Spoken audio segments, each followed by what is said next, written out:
Hello, everyone, and welcome back to another insightful episode of Myth Synapse podcast series, where clinical knowledge meets real world practices. I'm your host, Setvi Shah, and today we are diving into a condition that at the crossroads of endocrinology, cardiology, and lifestyle medicine, which is metabolic syndrome. And to help us decode the evolving science and practice around this syndrome, we are joined by Dr. S. Daria, a respected general physician and internal medicine specialist from NIMS Hospital in Jaipur. With deep clinical experience and the pulse on the latest in non-communicable disease management, Doctor brings a sharp and practical lens to this complex topic today. So, Doctor, thank you so much for joining me today for this conversation, and it's a pleasure having you with me. Yeah, thank you so much, Hetty, for kind introduction.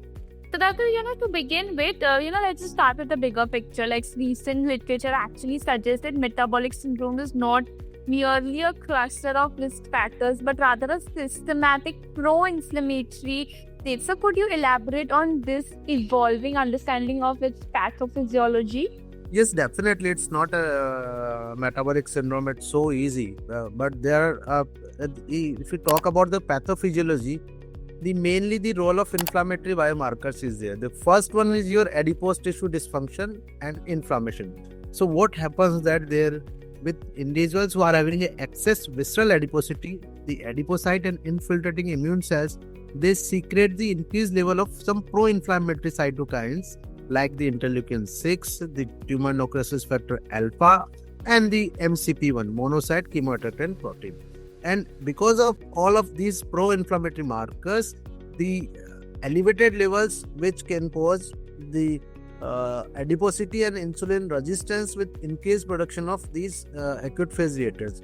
Some toll-like receptors are also there, and there is a polarization and this immune shift of macrophages, and this switch from an anti-inflammatory to a pro-inflammatory state within the adipose tissue in the obesity. And there is a chronic inflammation as a central pathway.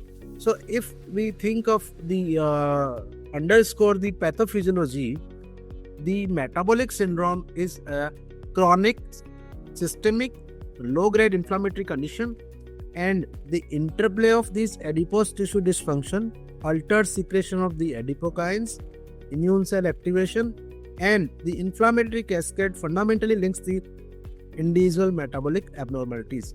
And this recognition is leading to new therapeutic targets which aims at the reducing systemic inflammation as a strategy, not just for managing the metabolic syndrome, but for preventing its numerous complications also. Yeah, I think that actually offers such a strong mechanistic foundation also, and then that is how new therapies are also coming into picture. So now zooming into that, developing regions also, how is urbanization and lifestyle transition in these settings changing the phenotype presentation of metabolic syndrome, Doctor? Yeah, they are the drivers of phenotypic changes nowadays. The population is mainly shifting towards the urban areas. So what happens, there is an increased abdominal obesity and insulin resistance with a higher rates of central obesity, which is a core component of metabolic syndrome, and that is more in the developing countries in urban environment. This linked to both the increased consumption of calorie dense or the processed foods and a reduction in daily physical activity, a pattern repeatedly documented in the urban population. There is a shift of demographic and age of onset.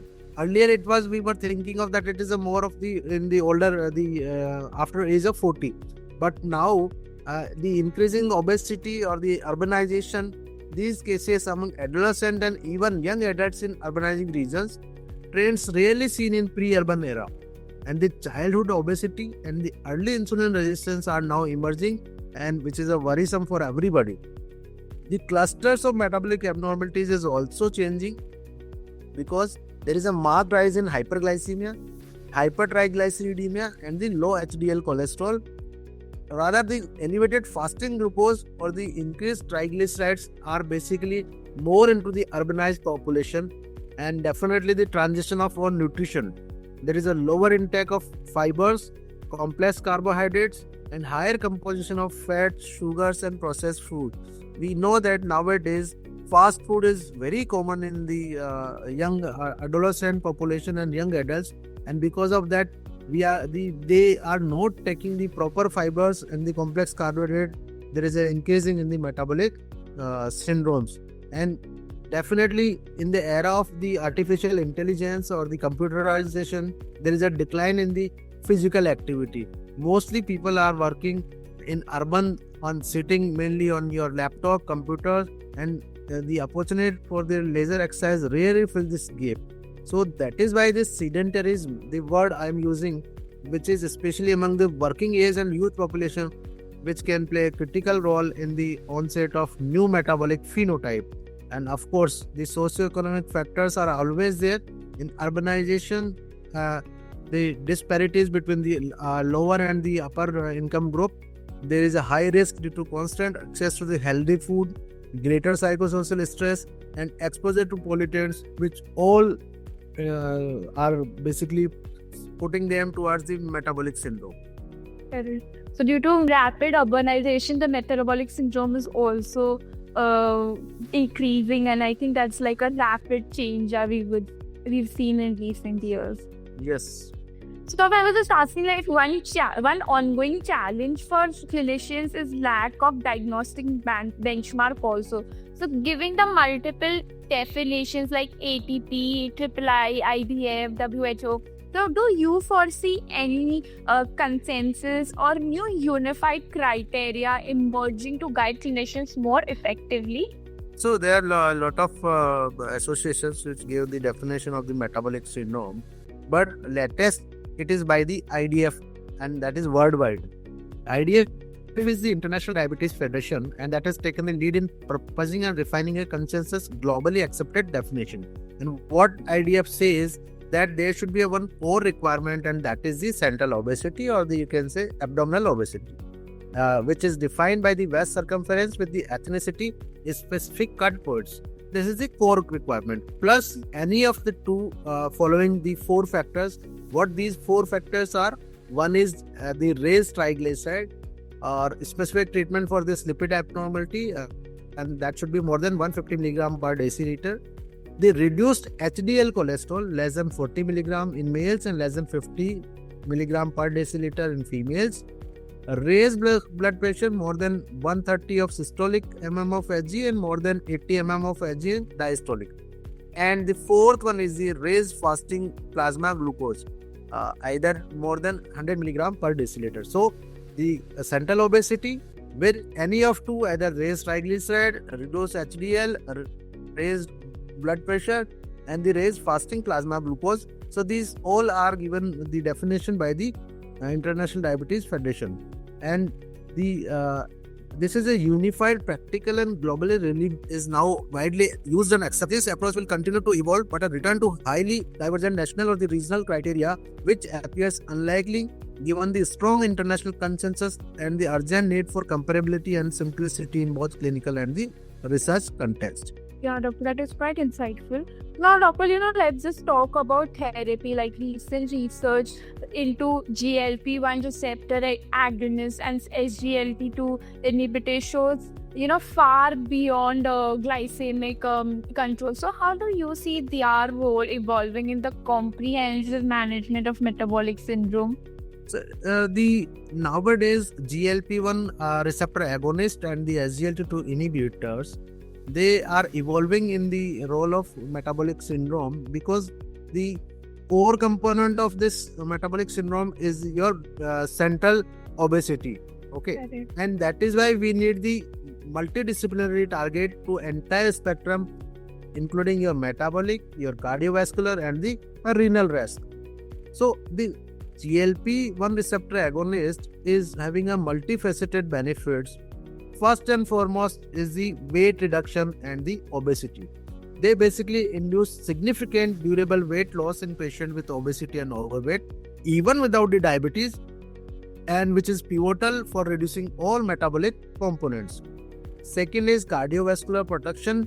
They are now driving their use in patients with or without the established diabetes, particularly those with obesity, dyslipidemia, and the hypertension.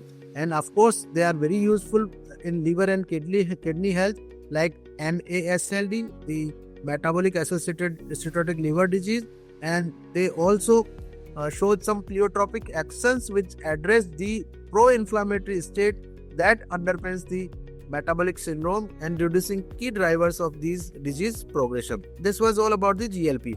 And if we talk about the SGLT2 inhibitors, they again having a cardiorenal protection, and they reduce heart failure hospitalization, cardiovascular death, and they slow the chronic kidney disease progression even in people without diabetes. They also promote the modest weight loss. They lower your blood pressure by natriuresis and diuresis, and they improve your lipid profiles. Also, same anti-inflammatory and metabolic benefits, and they are being used in liver health and the inflammation. So that is why if we talk the combination therapy, this is emerging paradigm, and they are additive reduction in body weight, blood pressure, and the cardiovascular events. So I think both these drugs are like game changing for metabolic syndrome as well. So now, doctor, as the understanding of this syndrome deepens, we know that there's still much to uncover. So in your opinion, what are the top two unanswered research questions in metabolic syndrome that should be prioritized by the academic community today? So in my opinion, the most top 2-3 questions which are there should be that one is, what are the precise molecular and the immunometabolic mechanisms driving the pro-inflammatory state in metabolic syndrome, and how do these differ across the population? Because we know that despite the major stride identifying the role of adipokines, cytokines, and innate immunity, the precise cellular and molecular pathway, particularly around the crosstalk between the adipose tissue, liver, immune cells, and the microbiome, remain incompletely defined even till today.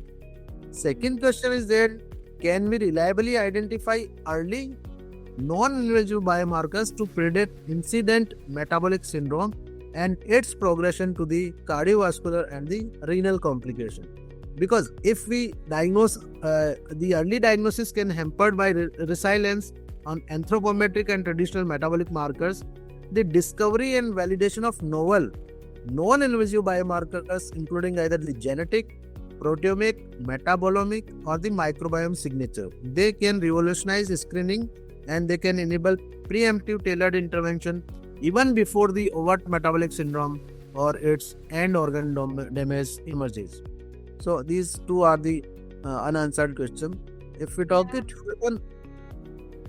third one can be what are the most effective, scalable, and sustainable intervention, combinational pharmacological, behavior, public health, and or environmental for primary prevention and remission of metabolic syndrome in different global contexts. This may be a third one, which is unanswered. Yeah, I think those were really something that actually is really necessary also to be included, I would say. It was really interesting to hear those, Doctor. So, Doctor, now finally, for our audience of practicing clinicians, what would be your key message to healthcare providers managing patients with metabolic syndrome in their daily practice to improve outcomes proactively? So my message to all the clinicians that we should adopt a holistic, proactive, and individualized approach that goes beyond the traditional risk factor control. We have to recognize metabolic syndrome as a complex, systemic, pro-inflammatory, and multi-system disorder, not just a cluster of isolated risk factors. We should prioritize early identification through the regular screening of your waist circumference, blood pressure, glucose, lipids, along with your assessment of lifestyle, inflammation, and the comorbidities. And we should emphasize sustainable lifestyle intervention which are tailored for that patient's environment and readiness, including nutrition, physical activity, stress management, and the sleep. And we should consider integrating the novel pharmacotherapy like GLP-1 receptor agonist and the SGLT2 inhibitors early in patients who are at the high risk to tackle their obesity, their glucose dysregulation. And by doing all this, shifting from reactive to anticipatory, multi-pronged care, clinician can meaningfully reduce the burden of metabolic syndrome and prevents is devastating cardiometabolic complications. Yes, Doctor. I think that's such an important message to consider to clinicians also. So thank you for sharing that. And I'll be wrap up today's session. Thank you for sharing such clear and clinically relevant insights today with us on metabolic syndrome, Doctor. So thank you so much for joining me today. Thank you so much. Thank you. And to our audience, thank you so much for joining into this episode of MITSynapse podcast series.